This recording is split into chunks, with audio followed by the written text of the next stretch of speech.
तो पब्लिक पूछ रही है ये आदमी क्यों घूम रहा है, इसको वोट नहीं चाहिए, राजनीति ये नहीं कर रहा, क्या फायदा मिलेगा। अल्टीमेटम जो मुद्दे आप उठा रहे हैं 8 साल से 2014 से, न मीडिया न मोदी सरकार सीरियस ले रही है, पब्लिक रिजल्ट दे चुकी है लोकसभा राज्यसभा में, तो वो कह रही है क्यों ये व्यक्ति इसलिए घूम रहा है क्योंकि इस देश में बीजेपी ने डर और नफरत फैला दिया है, और ये व्यक्ति इसलिए घूम रहा है क्योंकि वो डर और नफरत को मिटाना चाहता है। और ये व्यक्ति, ये पहला व्यक्ति नहीं है जो ऐसे घूम रहा है, ऐसे बहुत सारे व्यक्ति घूमे हैं, और ये हिंदुस्तान का इतिहास है। ये जो नफरत और डर से लड़ने का ये हिस्ट्री है हमारी, ये इतिहास है, और मैं पहला नहीं हूं और अंतिम नहीं होऊंगा। और ये मेरी यात्रा नहीं है, ये हिंदुस्तान के लोगों की यात्रा है, ये कांग्रेस पार्टी की विचारधारा की यात्रा है, और ये हिंदुस्तान को जोड़ने की यात्रा है। राजस्थान मीडिया से आखिरी सवाल है, पत्रिका टीवी से राहुल सिंह।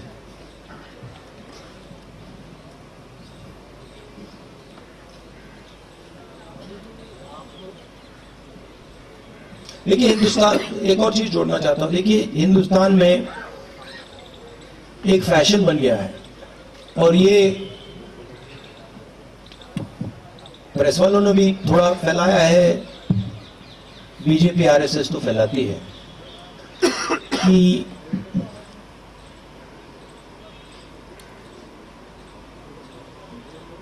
देश के लोग एक दूसरे से नफरत करते हैं। मगर जो मुझे दिखा, और मैं अब तकरीबन 2500 कितने चले हैं जयराम जी, 2800 किलोमीटर चला हूं, तो थोड़ा तो मैंने देखा होगा। मुझे दिखा है कि इस देश में करोड़ों लोगों के दिल में एक दूसरे के लिए प्यार है, मोहब्बत करते हैं एक दूसरे से, भाईचारा है, और एक दूसरे के लिए लड़ जाएंगे, मर जाएंगे। और मुझे बहुत खुशी हुई, क्योंकि मैंने भी सोचा था कि भाई देश को खो क्या गया है, ऐसे देश में इतनी नफरत कैसे हो सकती है। और सच बताऊं तो मुझे बहुत अच्छी चीज देखने को मिली कि नफरत ऊपर से फैलाई जा रही है, उसमें आप लोग भी काम कर रहे हो, करना पड़ रहा है, मगर नीचे से आप देखें, प्यार है, भाईचारा है, इज्जत है, रिस्पेक्ट है, और यही इस देश की संस्कृति है, यही इस देश की हिस्ट्री है, इसको बदला नहीं जा सकता है। राहुल जी, आपने 2.5 किलोमीटर की यात्रा की, लगातार चल रही, इस पूरी यात्रा में राजनीतिक रूप से, सामाजिक रूप से क्या आपने बदलाव, क्या 2-3 अहम चीजें महसूस की जो आने वाले समय में चुनौती बन सकती है, कांग्रेस पार्टी उसका मुकाबला भी कर सकती है, इसलिए क्या 2-3 चीजें अहम रूप से महसूस की आपने?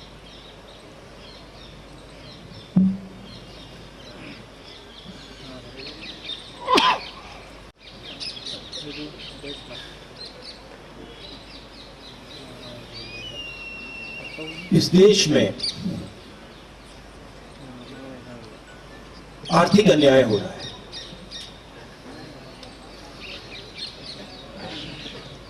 और देश के लोगों को ये दिख रहा है। देश के लोग देख सकते हैं कि चुने हुए लोगों के पास सब कुछ है, सपने हैं, अरबों रुपए हैं,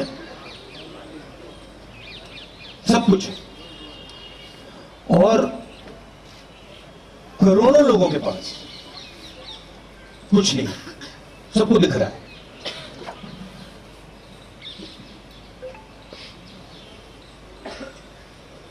करोड़ों लोग हर रोज उठते हैं, कोई ना कोई सपना देखते हैं, और फिर उनका सपना टूट जाता है।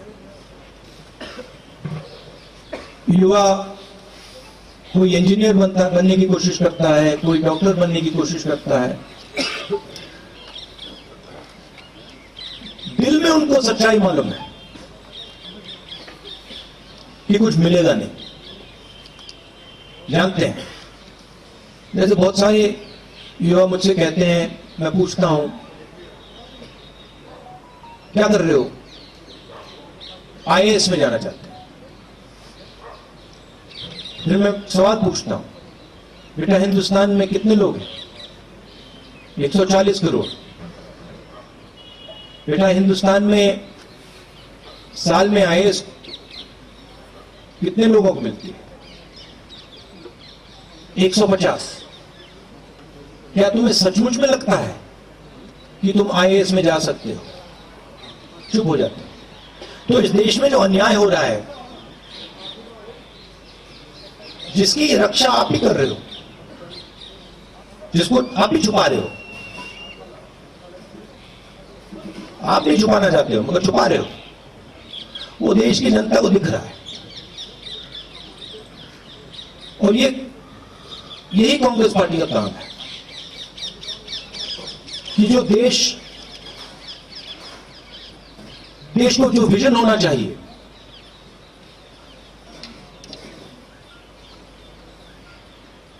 आगे का पीछे का नहीं।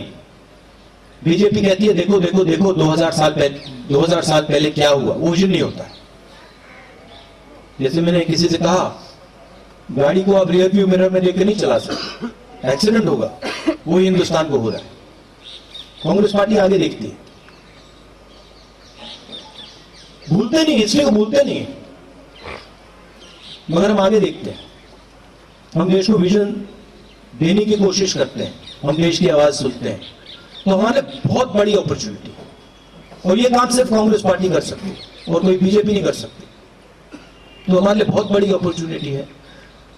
दुख होता है, ये देखकर दुख होता है कि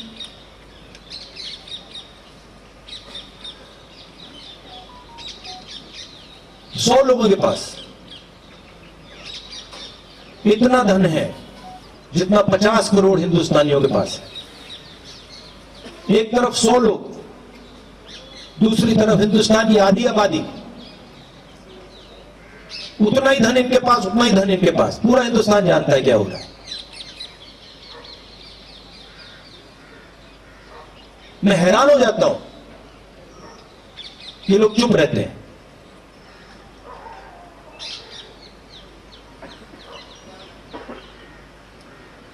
दिल बड़ा है उनका, मगर ऐसे देश नहीं चलाया जा सकता। तो ये समझने को मिला मुझे। राहुल जी, हमारे पास 5-7 मिनट बाकी हैं। 3 सवाल जल्दी लूंगा मैं दिल्ली स्थित मीडिया से। असीम कमाल, पीटीआई से। Sir, 2024 is not very far. There are a lot of regional parties that have been talking about bringing the opposition together. When will the Congress take the lead in bringing the opposition together? And in that context, how will you reconcile your differences with parties like TMC and AAP? Brother, you have to ask this to the Congress president. I have a view that the Congress party must work with all the opposition parties. There's a lot of space to do that. But the exact strategy, how it's going to be done, that you have to ask the new Congress president. I'm actually not involved in that right now. Niyamika Singh, Times Now. Is she here? Niyamika, please take the mic and ask the question. Take the mic and ask the question.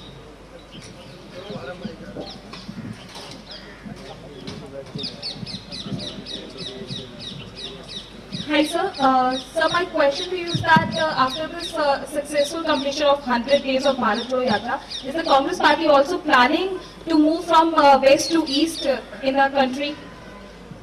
अब देखते हैं, let us see. But you know, before I came to this press conference, I was having lunch with my friend here, and I said to him that I bet you that the press will not ask me a question on China. ऐसे मैं आपसे शर्त लगा लेता हूं कि press वाले आज सब सवाल पूछेंगे, आगे पीछे दाएं बाएं, यात्रा, सचिन पायलट, अशोक गहलोत, सब पूछेंगे। मगर चाइना के बारे में एक सवाल नहीं पूछा जाएगा। जिन्होंने 2000 स्क्वायर किलोमीटर हिंदुस्तान का उठा लिया, जिन्होंने हिंदुस्तान के 20 जवानों को शहीद किया, जो हमारे जवानों को अरुणाचल प्रदेश में पीट रहे हैं, मैंने कहा हिंदुस्तान की प्रेस मुझसे इनके बारे में एक सवाल नहीं पूछेगी। सच था, सच था।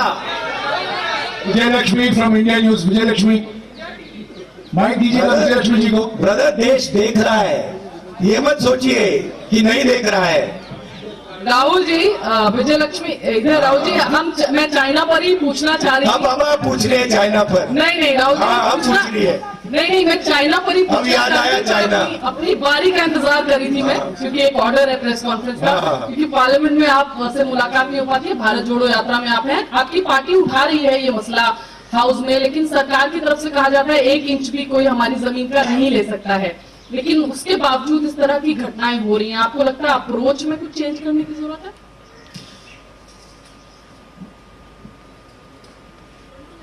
मुझे जो दिख रहा है,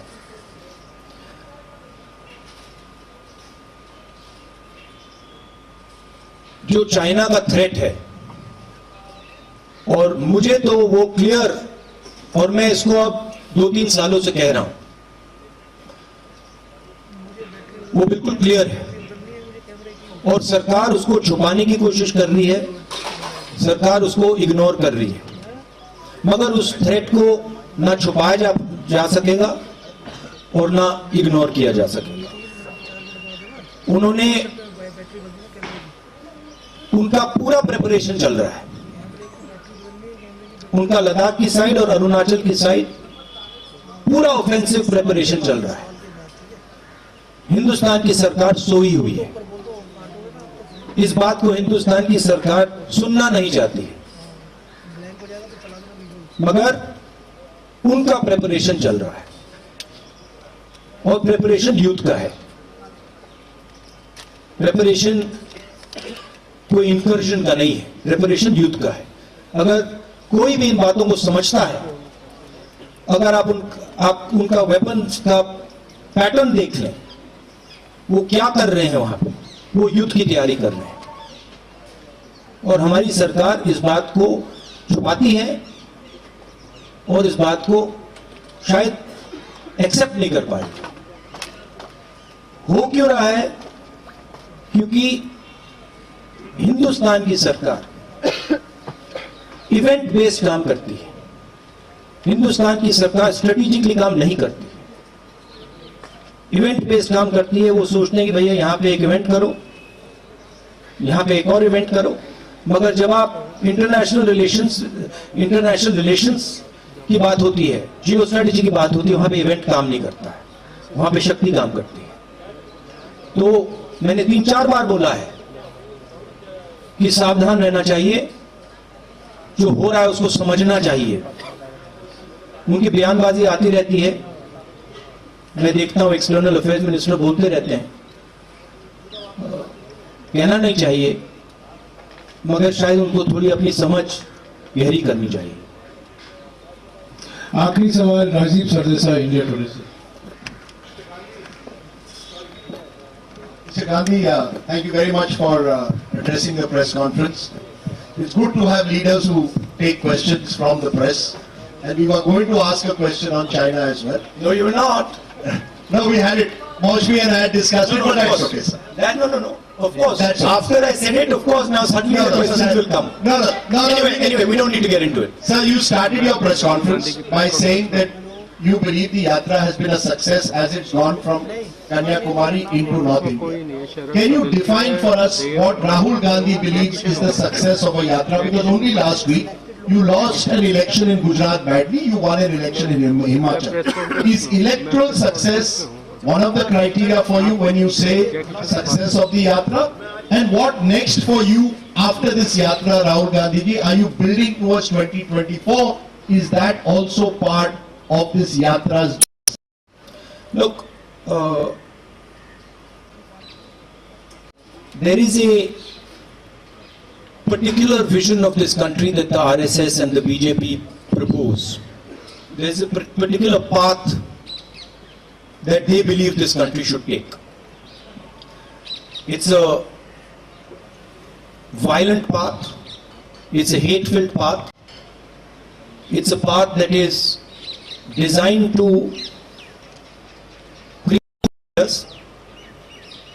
One in India where there are 5 or 6, 10 billionaires, and the other where everybody else will live in poverty, in desperation. That's their vision. It's also a hate-filled vision. It's an angry vision of India. And it is a view. It is a view held by quite a few people that this is what India should look like. That one language should dominate, one state should dominate, one idea should dominate, one culture should dominate, right? One religion should dominate. And there's another view. That view is that this country should talk to itself. It should have a conversation with itself. It should be affectionate to itself. It should understand the pain that this country is going through. It should not be arrogant, it should be humble. It should reach out to other people. It should embrace other people. This is another vision. This is what the Bharat Jodo Yatra has been very successful at showing. That there is another alternative. Nobody in the Yatra is beating each other up. Nobody is abusing each other. Someone falls down, everybody lifts them up. Nobody asks, what caste are you? Which state you come from? How dare you come here? Nobody is asking these questions, right? And that the Yatra has been full of love and affection. Anybody comes, they are treated with respect. Doesn't matter who they are. A lot of people come to me when I'm talking to them. I don't agree with them. They'll say something to me, I tell them I don't agree with you. But there is the space for the disagreement. So where the Yatra has been extremely successful is that it is shown that there is another way of doing things. It is shown that you can actually respect people, you can actually embrace people, you don't have to be nasty and cruel. Okay, so there it has been a tremendous success. What next for me? I have said that the Yatra ends in Srinagar. I think it will end by the end of January. And I've said that, look, it is my endeavor to focus on this Yatra until the flag is hoisted in Srinagar. This is it's a public journey. It's a journey of many, many yatris, millions of people. But for me also it's a private experience. It's getting to understand a lot about the people that I love, about myself. And so it has been a big experience for me. It's been a very good learning experience for me personally. And you can ask that question to most of the yatris, they will tell you the same thing.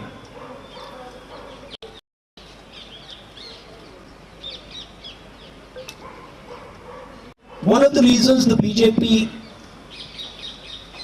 wins elections, I mean there are multiple reasons, right? There is that they have huge amounts of money. They use the institutions of the country. They pressurize and threaten people. Those things, those tools are not available to us. We don't want to use them.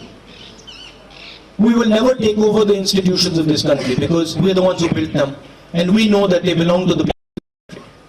We will never touch them. We can't do that. We don't have access to that money. We never will.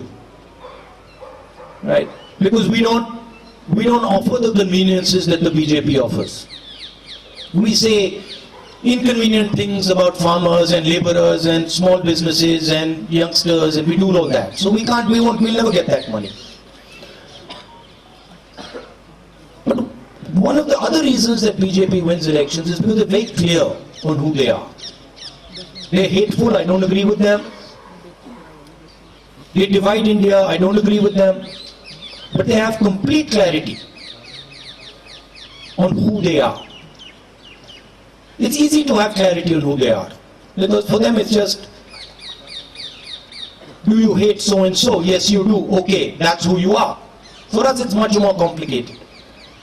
But the day the Congress Party understands in depth who it is and what it stands for, it will win every election that it faces. Okay? There is also the matter of fighting elections operationally, which we are getting better at. In Himachal Pradesh election, we faced the full money of the BJP, the full organizational capability of the BJP, we beat them. And frankly, if in Gujarat the AAP hadn't been put up as a proxy and hadn't been used to target the Congress Party, we would probably beaten the BJP there as well. So we are learning, but we're different than the large number of opposition parties. We work with them, we appreciate them, we believe they are important, but we're different.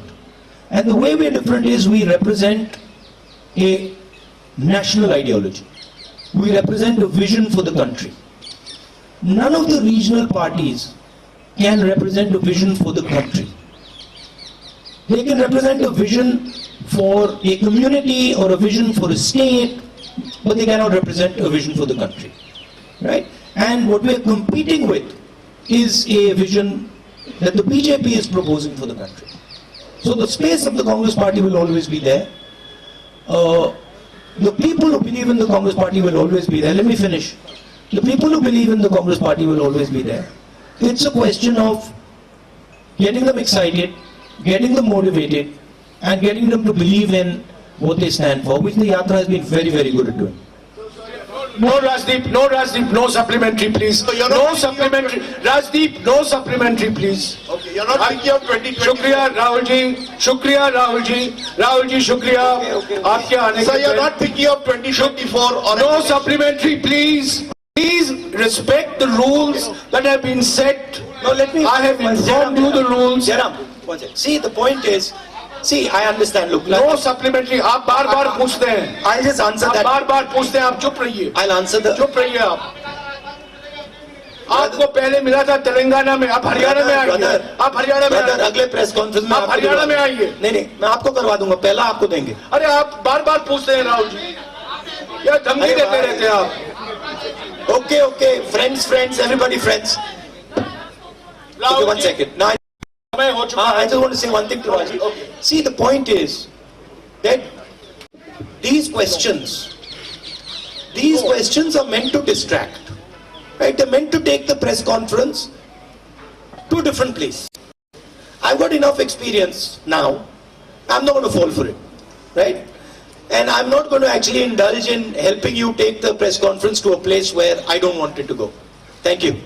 Thank you. Rahul ji, आप यहाँ photo लीजिएगा इनके साथ बैठकर. और शुक्रिया. आप लोग, कई लोग नाराज होकर जाएंगे. इसका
என்றாலேயே வெளிச்சத் திருவிழா காசி தமிழ் சங்கமத்தில் மங்களகமாக குற்றுவிளக்கேற்றி வைத்து இந்த விழாவின் தொடக்கத்தை மங்களகமாக செய்கிறார் மாண்புமிகு உள்துறை மற்றும் கூட்டுறவுத்துறை அமைச்சர் அவரோடு முக்கிய விருந்தினர்கள் அனைவரும் விளக்கேற்றி வைக்கின்றனர்.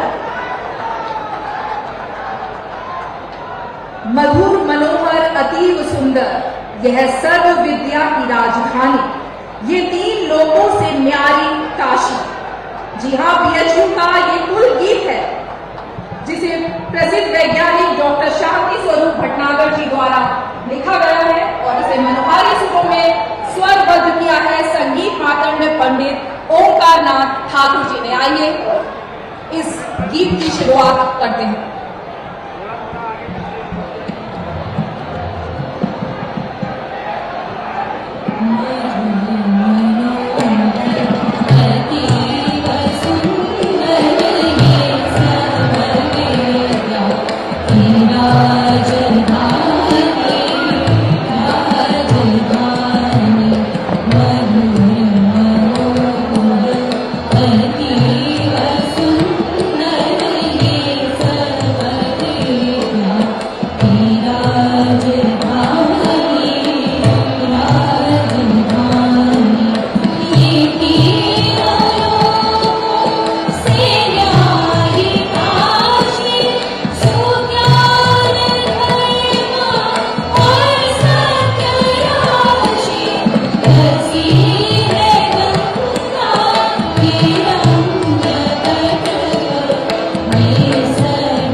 விருந்தினர்களுக்கு நம்முடைய வணக்கங்களையும் அன்பையும் தெரிவிக்க விடுகிறோம்.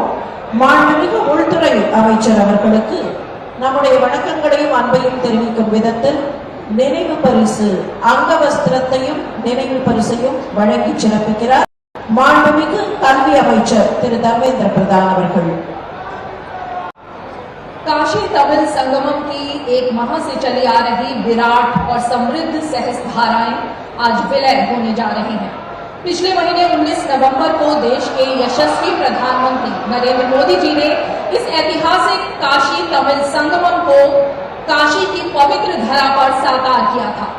संस्कृति के सनातन स्वरूप का यह विराट दर्शन भारतीय चेतना के सभी आयामों को समेटते हुए आज अपने गंतव्य तक पहुंच रहा है और इस महायज्ञ की जो अग्नि माननीय प्रधानमंत्री ने प्रज्वलित की थी उसे संपन्न करने के लिए जो विभूति आज हमारे बीच पधारी हैं, उनके बगैर ये पूर्णाहुति शायद पूरी नहीं होती। भारत की एकता हमेशा से ही सांस्कृतिक रही है। ऐसी समझ ओरे भारतम उन्नाद भारतम एक भारत श्रेष्ठ भारत की भावना को बनाए रखने के लिए आवश्यक है। काशी तमिल संगमम में पधारे माननीय केंद्रीय गृह एवं सहकारिता मंत्री श्री अमित शाह जी का हम हृदय से स्वागत करते हैं।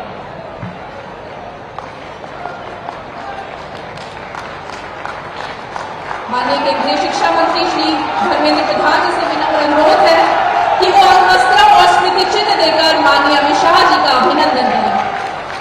தமிழ்நாட்டின் சிறப்பு தஞ்சாவூர் வீணை இதோ தஞ்சாவூர் வீணையை மாண்புமிகு உள்துறை அமைச்சர் அவர்களுக்கு சென்னை தொழில்நுட்ப கழக இயக்குனர் டாக்டர் காமகோட்டி அவர்கள் பரிசாக வழங்குகிறார்கள்.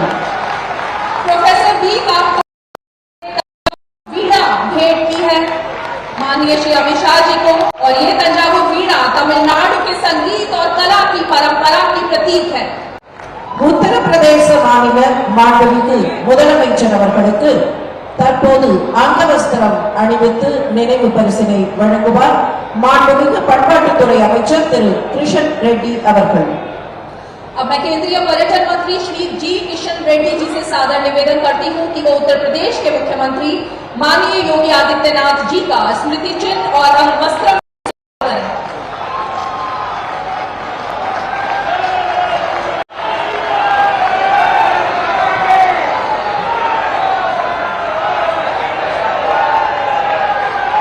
தமிழ்நாட்டின் கலை சிறப்புகளில் ஒன்று தஞ்சாவூர் முறை ஓவியம். இதோ தஞ்சாவூர் ஓவியத்தை குறிப்பாக ராம பட்டாபிஷேகத்தை வெளிக்காட்டுகின்ற தஞ்சாவூர் ஓவியத்தை மாண்புமிகு உத்தரப்பிரதேச முதலமைச்சர் அவர்களுக்கு வழங்குகிறார் மாண்புமிகு மத்திய இணை அமைச்சர் திரு முருகன் அவர்கள். एल मुरुगन जी से अनुरोध है कि वो तंजावुर पेंटिंग भेंट कर योगी जी का अभिनंदन करें। श्री राम दरबार की अनोखी तंजावुर पेंटिंग दक्षिण भारत की चित्रकला शैली है।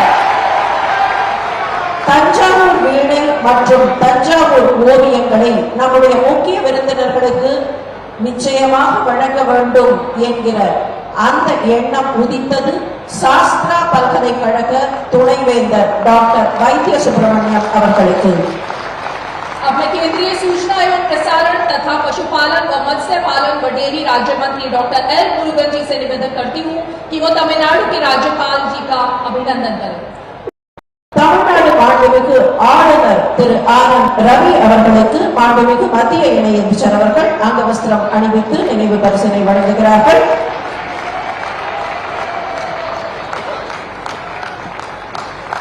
தொடர்ந்து மாண்புமிகு கல்வி அமைச்சர் அவர்களுக்கு காசி இந்து பல்கலைக்கழகத்தின் துணைவேந்தர் டாக்டர் ஜே அவர்கள் அங்கவஸ்திரம் அணிவித்து நினைவு பரிசினை வழங்குகிறார்கள். अब मैं बीएचयू के कुलपति प्रोफेसर सुधीर जैन जी से निवेदन करती हूँ कि वो केंद्रीय शिक्षा तथा कौशल एवं उद्यमशीलता मंत्री श्री धर्मेंद्र प्रधान जी का वस्त्र और स्मृति चिन्ह देकर अभिनंदन करें।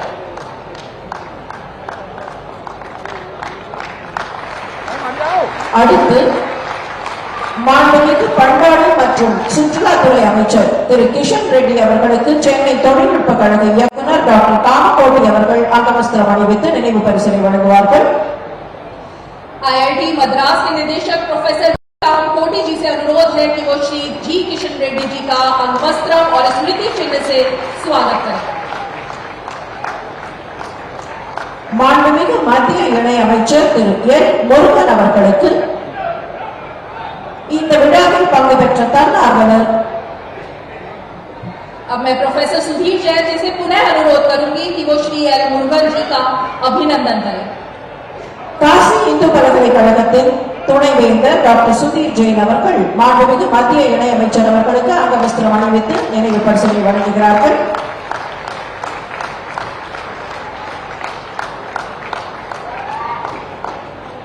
அடுத்து காசி இந்து பல்கலைக்கழக துணைவேந்தர் டாக்டர் சுதீர் ஜெயின் அவர்களுக்கு இந்த விழாவில் பங்கேற்ற தன்னார்வலர் திரு சாய் கிரண் அவர்கள் அங்கவஸ்திரம் அணிவித்து நினைவு பரிசினை வழங்குவார்கள். अब मैं हमारे वॉलंटियर साई किशन जी से निवेदन करूंगी कि वो बीएचयू के कुलपति जी का स्वागत करें। தொடர்ந்து சென்னை தொழில்நுட்ப கழக இயக்குனர் டாக்டர் காமகோட்டி அவர்களுக்கு மற்றொரு தன்னார்வலர் ஆதித்ய பாண்டே அவர்கள் அங்கவஸ்திரம் அணிவித்து நினைவு பரிசினை வழங்குவார்கள். अब मैं आदित्य कुमार पांडे जी से विनम्र निवेदन करती हूं कि वो आईआईटी मद्रास के निदेशक प्रोफेसर बी कामकोटी जी का अभिनंदन करें। பாரதிய ஜனதா கட்சியின் தமிழ்நாடு தலைவர் திரு அண்ணாமலை அவர்களுக்கு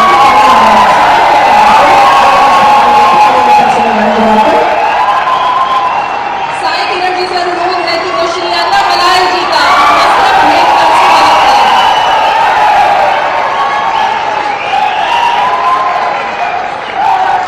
காசி தமிழ் சங்கமம் ஒருங்கிணைப்பாளர் திரு சமு கிருஷ்ண சாஸ்திரி அவர்களுக்கு தன்னார்வலர் ஆதித்ய பாண்டே அவர்கள் அங்கவஸ்திரம் அணிவித்து நினைவு பரிசினை வழங்குவார்கள். आदित्य कुमार पांडे जी से निवेदन है कि वो श्री चामू कृष्ण शास्त्री जी का वस्त्रम भेंट कर स्वागत करें।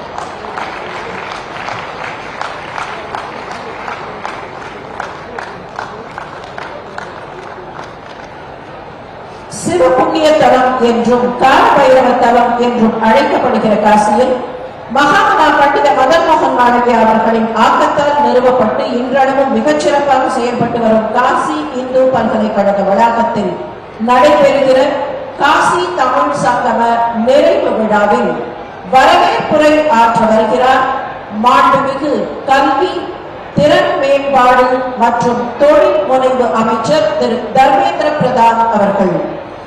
महीने भर चले काशी तमिल संगमम ने भारत के उत्तर और दक्षिण के बीच ऐतिहासिक और सभ्यतागत संबंधों के कई पहलुओं का उत्साह से मनाया।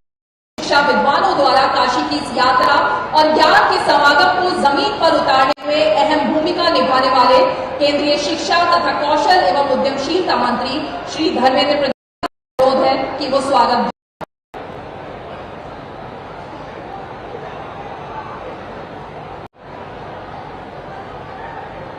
माननीय गृह और सहकारिता मंत्री भारत सरकार श्री अमित शाह जी, उत्तर प्रदेश के माननीय मुख्यमंत्री योगी आदित्यनाथ जी, तमिलनाडु के माननीय राज्यपाल श्री ABN रवि जी, संस्कृति और पर्यटन मंत्री भारत सरकार मेरे मित्र श्री जी किशन रेड्डी जी, सूचना एवं प्रसारण राज्य मंत्री भारत सरकार एल मुरुगन जी, तमिलनाडु भारतीय जनता पार्टी की प्रदेश अध्यक्ष श्री अन्नामलाई जी, पद्मश्री श्री चौमू कृष्ण शास्त्री जी, बनारस हिंदू विश्वविद्यालय के कुलपति श्री सुधीर कुमार जैन जी, आईआईटी मद्रास के डायरेक्टर डॉक्टर वी कामाकोटी जी, तमिलनाडु के शास्त्र यूनिवर्सिटी के वाइस चांसलर आदरणीय श्री वैद्यनाथ जी, तमिलनाडु के सम्मानित अतिथिगण, काशी की गण्यमान्य नागरिक, प्रिय विद्यार्थियों, मित्रों और मीडिया की साथीगण, वेलकम काशी। ओम नमः शिवाय, हर हर महादेव।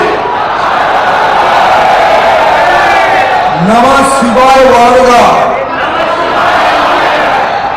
कावेरी थाये पोट्री, कुमुदीन पोड़े मोली Tilam,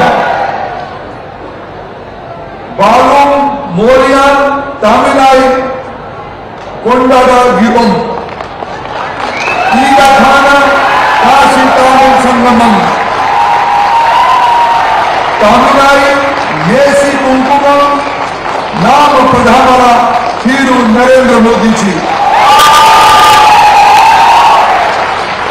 Hiru Kala Charapai Inai Tullara Iduve और भारतम उन्नत Bharatam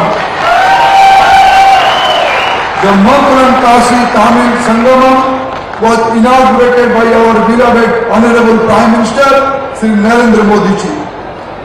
This marked a historic celebration for all the delegates, visitors, hosts and all those associated with Kashi Tamil Sangamam. Today, we are privileged to have the Honorable Home Minister of India Sri Amit Shah ji, Honorable Chief Minister of Uttar Pradesh, Yogi Adityanath ji, Honorable Governor of Tamil Nadu, Sri R.N. Ravi ji, my ministerial colleague for the valedictory function. As I welcome all of you to the valedictory ceremony today, my brother and sister from Tamil Nadu and Kashi, I am sure that Kashi Tamil Sangamam has provided wonderful experience and memory for all of you to take back home.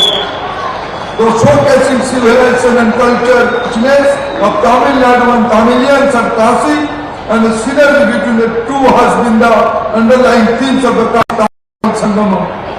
The success of Tamil Sangamam is reflected in the large-scale participation of the people from varied walk of life. Over 2 lakhs footfall into the historic campus of BHU, millions of digital footprints, more than 3,500 delegates and artisans from Tamil Nadu and Kashi, 300 special guests, 75 expert speakers.